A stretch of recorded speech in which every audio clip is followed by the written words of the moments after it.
Abra sua Bíblia comigo no Evangelho de João, capítulo de número 6, verso 37 ao 47. Mesmo assentados, mas com reverência à leitura da palavra de Deus. É a terceira vez que eu medito nesse capítulo esse ano. 2 vezes foram no mês de fevereiro, e é claro que cada momento são versículos diferentes, com reflexões também cujo objetivo é diferente. João capítulo 6, verso 37 até o verso 47 diz assim a palavra de Deus: todo aquele que o Pai me dá, esse virá a mim, e o que vem a mim, de modo nenhum lançarei fora. Porque eu desci do céu não para fazer a minha própria vontade, e sim a vontade daquele que me enviou. E a vontade de quem me enviou é esta, que nenhum eu perca de todos os que me deu. Pelo contrário, eu o ressuscitarei no último dia. De fato, a vontade de meu Pai é que todo homem que vira o Filho e nele crer, tenha a vida eterna, e eu o ressuscitarei no último dia. Murmuravam, pois, dele os judeus, porque dissera: eu sou o pão que desceu do céu. E diziam: não é este Jesus, o filho de José? Acaso não lhe conhecemos o pai e a mãe? Como, pois, agora diz: desci do céu? Respondeu-lhes Jesus: não murmureis entre vós. Ninguém pode vir a mim, se o Pai que me enviou não o trouxer, e eu o ressuscitarei no último dia. Está escrito nos profetas: e serão todos ensinados por Deus. Portanto, todo aquele que da parte do Pai tem ouvido e aprendido, esse vem a mim. Não que alguém tenha visto o Pai, salvo aquele que vem de Deus. Este o tem visto. Em verdade vos digo, quem crê em mim tem a vida eterna. Pai de amor, estamos diante da Tua palavra, Senhor, e pedimos, segundo a Tua bondade, misericórdia e graça, a despeito de mim, que o Senhor me use para falar a Tua palavra, a despeito dos meus irmãos, que o Senhor os use também para ouvir a Tua voz. Fale conosco, Senhor, porque nós precisamos ouvir a Tua palavra, que é viva, que é eficaz e que fortalece a nossa fé, que alimenta a nossa alma. Nós oramos com gratidão por esse privilégio que o Senhor nos dá nesta hora e oramos em nome de Jesus. Amém, Senhor. Amém. Atos dos Apóstolos, no capítulo 16, nos conta uma história de que Paulo e Silas, na segunda viagem missionária deles, Paulo e Barnabé haviam se separado, Paulo e Silas continuam a segunda viagem missionária, e eles estão pregando o Evangelho, e Paulo então resolve ir para a região da Ásia pregar o Evangelho. E aí eles foram impedidos pelo Espírito Santo de pregar o Evangelho na Ásia. A gente sabe que é a vontade de Deus que a gente pregue o Evangelho, mas o Espírito Santo impediu que Paulo e Silas fossem para a Ásia pregar o Evangelho. E naquela mesma noite, Paulo teve um sonho, uma visão. E naquela visão ele via um jovem macedônio dizendo: passa a Macedônia e nos ajuda. E logo quando ele acorda, ele levanta, pega as coisas, a equipe, e parte para Macedônia. E ele navega por várias cidades, passa por várias cidades, chega a Filipos. Várias semanas pregando nas sinagogas, de repente ele resolve ir próximo a um rio, um lugar que era propício para a oração, e lá eles pregam o Evangelho. E uma comerciante que ali estava, chamada Lídia, vendedora de púrpura, ela ouve o Evangelho. E diz o texto que o Senhor abriu o coração de Lídia para que atendesse as palavras que Paulo dizia. O Espírito Santo impediu Paulo de pregar o Evangelho na Ásia e o encaminha até a Macedônia, uma cidade chamada Filipos, para que ele pregasse para uma mulher, para que essa mulher se convertesse. O Senhor abriu o coração de Lídia. Será que Deus falharia em salvar alguém caso desejasse realmente fazer isso? Será que Deus, intentando salvar alguém, Ele não conseguiria salvar? Eu penso que não. Uma outra pergunta para a nossa reflexão. Será que uma pessoa em sã consciência realmente escolheria o inferno ao invés do céu? Porque uma vez que as pessoas, conhecendo a realidade do céu e conhecendo a realidade do inferno, eu entendo que todos iriam escolher o céu. Ninguém em sã consciência escolheria o inferno. Então é estranho quando algumas pessoas dizem assim, se eu quiser então rejeitar Deus e ir para o inferno, Deus não vai me impedir de fazer isso. E aí não seria uma questão clara nesse sentido? Porque automaticamente qualquer pessoa sem Deus, sem a ação do Espírito Santo na vida dela, morta espiritualmente, ela já desejaria estar longe de Deus. Não há em nós qualquer coisa, se Deus não mudar, se Deus não transformar a nossa história, a gente fica perdido. A gente continua escolhendo o inferno. O fato é que as pessoas escolhem o inferno porque elas não estão em sã consciência espiritual. Porque entender a realidade do inferno e ainda assim escolhê-la é só para quem ainda está cego, só para quem ainda não foi transformado pelo Senhor. Jesus havia feito a multiplicação de 5 pães e 2 peixes, alimentado a multidão, enviado os seus discípulos a atravessar o mar da Galileia. De repente, Jesus vai ao encontro deles, a multidão procura Jesus na cidade, não encontra, eles vão atrás do Senhor Jesus, Jesus diz, vocês estão me procurando porque vocês encheram a barriga, porque eu alimentei vocês, e não porque vocês verdadeiramente querem estar comigo, querem aprender a mensagem de salvação, querem ouvir as boas novas. Jesus então fala, olha, só vai vir a mim, vocês estão vindo a mim porque vocês têm um interesse, porque vocês têm um objetivo terreno, mas existem aqueles que virão até mim porque o Pai me deu, porque o Pai irá trazê-los até mim, e esses que sinceramente vierem até mim, eu de maneira nenhuma os lançarei fora. A gente vê nesse texto um Deus que vem ao nosso encontro. Jesus nesse contexto fala, se revela como o pão vivo que desceu do céu, e diz que o verdadeiro pão, o verdadeiro alimento não foi Moisés que deu ao povo, mas diz que é Deus quem dá, e ele diz, eu sou o pão da vida, né? E aí o verso 41, os religiosos criticavam Jesus, né? Eu sou o pão que desceu do céu, eles murmuravam entre si, dizendo, olha, por que ele está dizendo isso? E Jesus diz, olha, o pão que Moisés deu, os israelitas precisavam buscar novamente. E acabou. Depois de 40 anos, terminou, finalizou. Mas o pão que meu Pai dá, esse sacia a fome, esse alimenta a alma, e alimenta a alma para a vida eterna.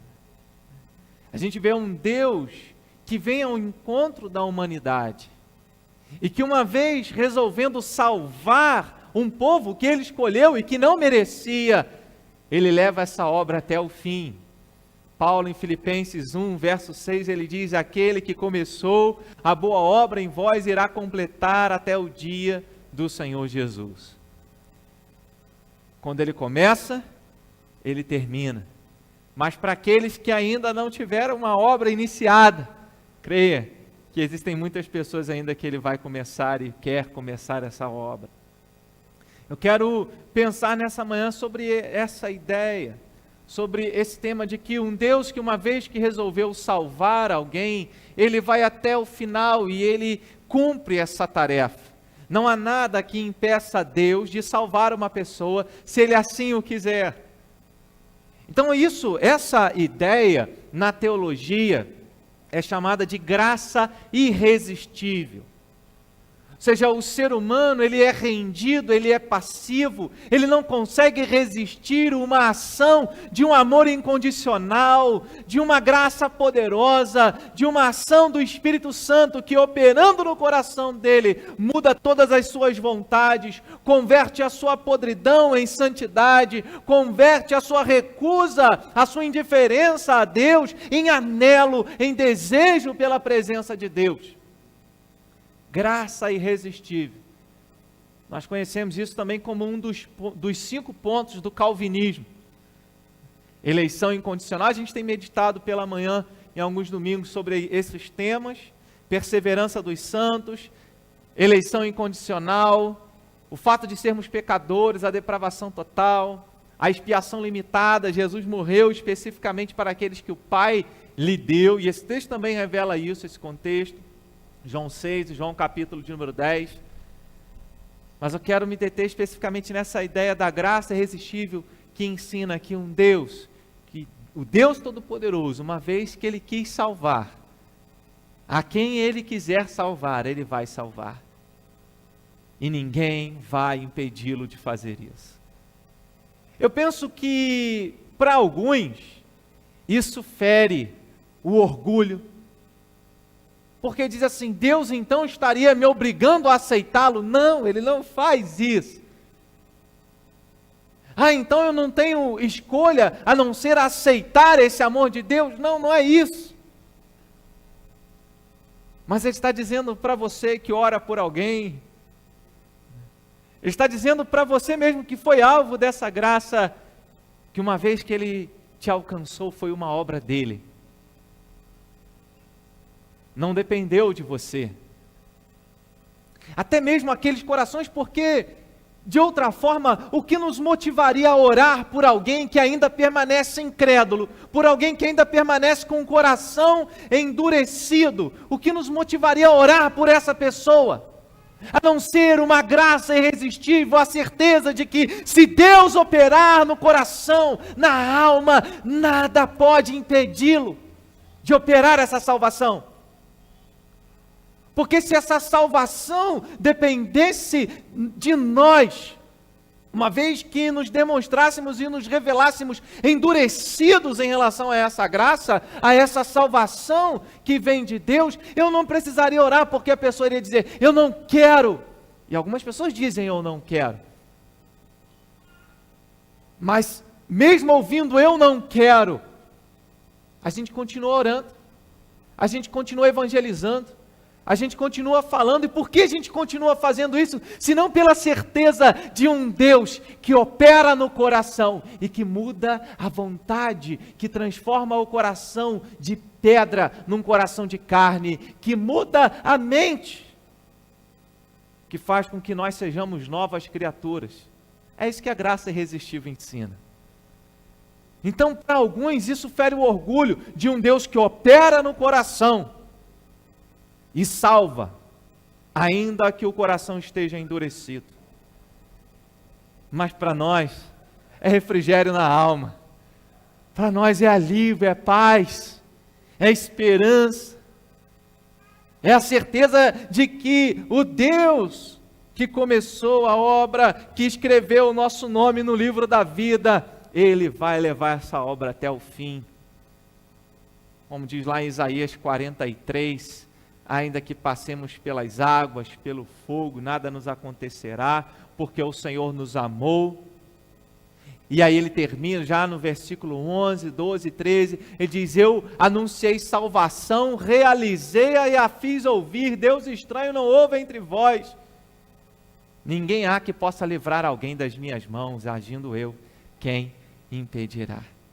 Então a graça irresistível nos ensina isso. A graça irresistível, olhando para esse texto, ela ensina a salvação pela graça como uma obra exclusiva de Deus. Nós, como seres humanos, pecadores, falhos, estávamos mortos nos nossos pecados e Deus operou essa salvação gratuitamente. Ou seja, se você está aqui, não é porque você merece, foi porque Ele te alcançou. Isso nos ajuda a entender que sobre a graça irresistível como a salvação pela graça, como uma obra exclusiva de Deus, nos leva até a sermos mais tolerantes com as pessoas. Porque um dia eu era um incrédulo, e alguém teve paciência comigo para me ensinar, esperar eu começar a crescer e engatinhar. A gente continua buscando a maturidade cristã a vida inteira, né? Mas alguém precisou ter paciência comigo. E ainda tem que ter. A gente precisa ter paciência com as outras pessoas que não estão no mesmo patamar de crescimento espiritual que nós. Porque a obra é uma obra de Deus e Ele faz na hora que Ele quer, no tempo que Ele quer, no momento que Ele quiser. É quando Ele faz. Aí no verso 37, quero olhar alguns versículos com os irmãos, verso 37, ele diz: todo aquele que o Pai me dá, esse virá a mim. Então, é o Pai. Por que essa obra a obra da salvação pela graça é uma obra exclusiva de Deus? Porque é o Pai quem dá ao Filho, aqueles a quem Ele quer. Ele escolheu e Ele quer dar algumas pessoas ao Filho, para que o Filho salve. Então é o Pai quem dá, aquele a quem Ele mesmo escolheu para salvar. Verso 44, ninguém pode vir a mim se o Pai que me enviou não o trouxer. A pessoa vai com os seus próprios pés até Jesus, mas ela vai com os seus próprios pés conduzida pelas mãos de Deus. Ninguém vai até o Senhor Jesus se o Pai que o enviou não o conduzir. Então a gente vê, o Pai é quem dá, é o Pai é quem o leva até os braços de Jesus. Verso 45, serão todos ensinados por Deus, portanto, todo aquele que da parte do Pai. Essa expressão, da parte do Pai, tem ouvido e aprendido. Essa expressão, aquele que da parte do Pai, significa aqueles que pertencem ao Pai. É uma obra exclusiva de Deus, a salvação pela graça, porque existem pessoas que pertencem ao Pai, ao passo que existem aqueles que não pertencem ao Pai, que não são da parte do Pai. Não cabe a nós ficarmos tentando descobrir quem é da parte do Pai, quem não é da parte do Pai. Isso é algo dele. Mas a gente sabe que aqueles que vão até o Senhor Jesus são conduzidos pelo Pai. É o Pai quem concede essas pessoas a Jesus para salvar, porque elas pertencem ao Pai, porque são da parte dele. No verso 38 e verso 39, a gente encontra: porque eu desci do céu. Jesus está falando que ele desceu do céu, não para fazer a vontade dele, mas para fazer a vontade do Pai. E o verso 39 ele completa dizendo: e a vontade de quem me enviou é esta, que nenhum eu perca de todos que me deu. Então, o Pai dá, o Pai conduz, as ovelhas pertencem ao Pai, Ele as entrega ao Senhor Jesus, elas vão até Ele, e Jesus desce do céu, para não perder nenhuma dessas ovelhas. Lucas capítulo 15 nos ensina, Jesus conta 3 parábolas: a parábola da ovelha perdida, da moeda perdida e do filho perdido. E é sempre o Pai, é sempre o Senhor. O pastor vai em busca da ovelha, a dona de casa vai em busca da moeda. E de repente o filho cai em si, e é o pai que o recebe de braços abertos. Não é o filho que resolve vir de uma hora para outra, ele cai em si, e nós cremos que quem o faz cair em si é o Espírito Santo de Deus. Nós nunca lemos na palavra de Deus o povo de Deus por si só indo ao céu buscar a Deus, a sua salvação, mas nós sempre encontramos Deus descendo do céu, vindo ao encontro do pecador para salvar, porque nós jamais poderíamos salvar a nós mesmos. E lá em Lucas 19, verso 10, Jesus completa dizendo: eu vim buscar e salvar o perdido. Que amor extraordinário, que graça maravilhosa. Sim, pode ser graça irresistível. Glória a Deus porque é irresistível, porque esse Deus veio até mim e salvou, me salvou. Eu que estava distante, que não merecia, que foi criado longe dos caminhos de Deus, ai, Deus veio e me alcançou. não dependeu dos meus pais, não dependeu de mim. Foi uma ação dele.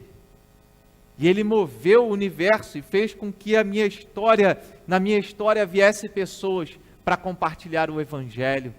E ele abriu o meu coração.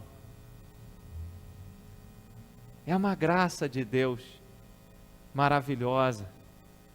E que nós nos alegremos nessa graça irresistível.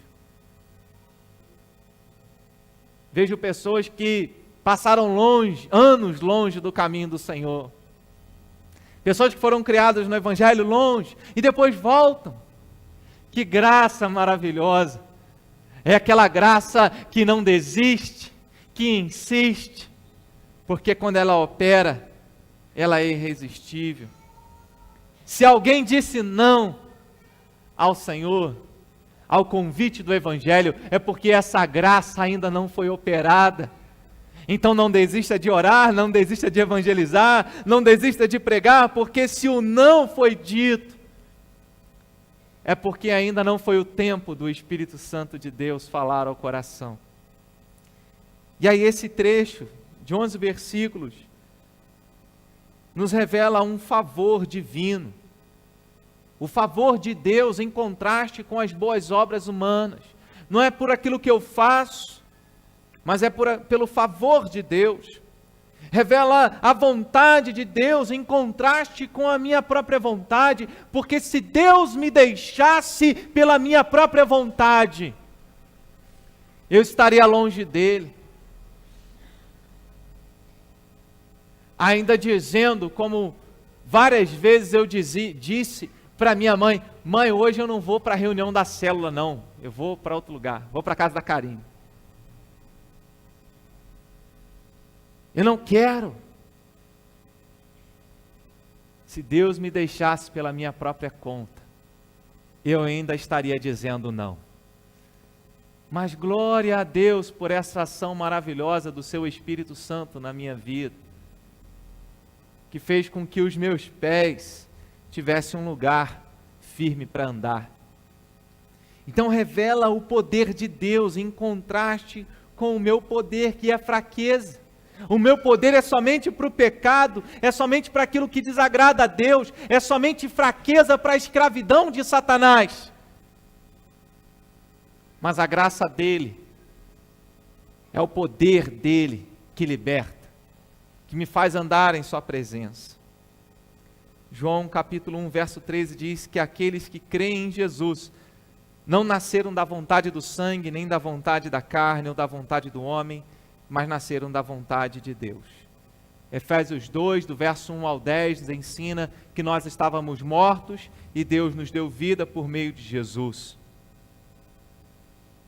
Essa ação de vida que Deus opera em nós é uma ação do Espírito Santo de Deus. 1 Coríntios 12, verso 3, ninguém pode reconhecer Jesus como Senhor e Salvador, senão através do Espírito Santo de Deus, porque é o Espírito Santo quem convence o ser humano do pecado, do juízo e da justiça, como diz lá em João 16, verso 8 e 9, é Ele que nos lava e nos regenera, nos dando nova vida, como diz Tito, capítulo 3, verso 4 e 5, quando, porém, se manifestou a benignidade de Deus, nosso Salvador, e o seu amor para com todos, não por obras de justiça praticada por nós, mas segundo sua misericórdia, Ele nos salvou mediante o lavar regenerador e renovador do Espírito Santo de Deus. Creia que a salvação pela graça é uma obra de Deus, exclusiva de Deus.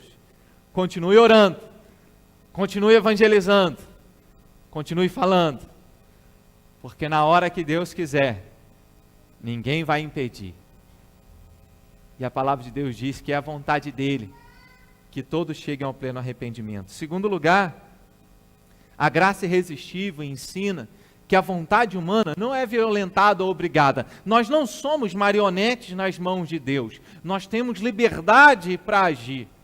Nós apenas dizemos que se Deus não operasse, nós jamais teríamos uma direção em sua vontade, jamais demonstraríamos fé em Cristo. Então a vontade humana não é violentada, nós não somos feitos marionetes nas mãos de Deus. E o texto também mostra isso. Se você observar o verso de número 37, ele vai dizer: todo aquele que o Pai me dá, esse virá a mim. Então, a pessoa tem que ir.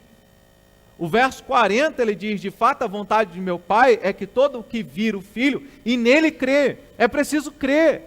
Nós sabemos que a fé é um dom, mas é a pessoa que crê, não é Deus que crê no lugar da pessoa. Então é a pessoa que crê, é a pessoa que vai. Verso 45. Todo que tem ouvido e aprendido, esse vem a mim. É necessário ouvir, é necessário aprender e é necessário ir até Jesus. Jesus faz o convite: vinde a mim, todos vós que estáis cansados e sobrecarregados. E se você que está conosco nessa manhã ainda não foi até Jesus, corra até Jesus. Creia nele, deposite a sua confiança nele. Verso 47, ele diz: em verdade vos digo, quem crê em mim tem a vida eterna. Então todos esses versículos, eles trazem a ideia de que nós cremos, nós vamos até o Senhor Jesus. Se somos nós, não é Deus nos obrigando, mas nós sabemos que não teríamos essa disposição se o Espírito Santo não tivesse vivificado o nosso coração.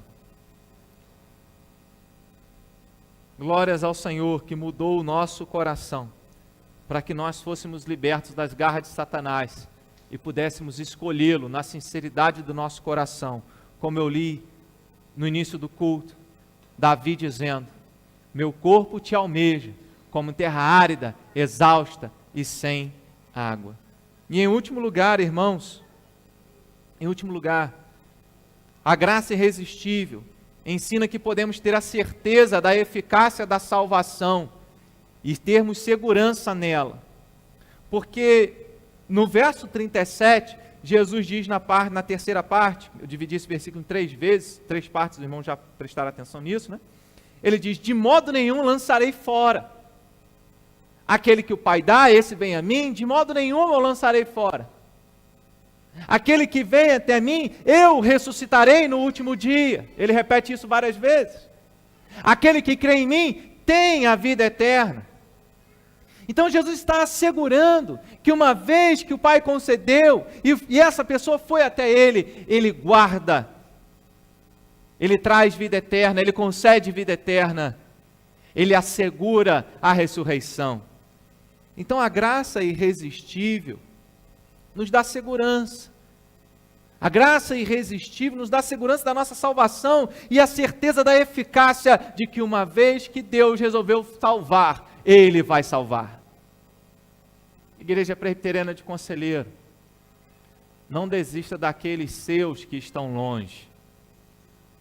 Continue orando, continue compartilhando, continue buscando, porque ninguém pode resistir quando Deus opera. E Deus opera quando a igreja age, quando a igreja evangeliza, quando a igreja abre os lábios. Mas Deus opera quando a igreja ora, quando a igreja clama, quando a igreja intercede. Que nós lembremos dessa graça maravilhosa. Se Deus intentou salvar alguém, descansemos. Romanos 9,19 diz: quem jamais resistiu à sua vontade? E aí eu quero encerrar dizendo que a graça irresistível, ela exalta a glória e o poder de Deus em salvar alguém, e ela humilha o orgulho humano daquele que imagina que pode fazer alguma coisa para a sua própria salvação. Nós celebramos a Santa Ceia, onde Jesus diz: isto é o meu corpo, isto é o meu sangue, que é dado em favor de vós. Foi Ele que morreu, não fomos nós que fizemos algo para nos salvar, mas foi Ele que assim o fez.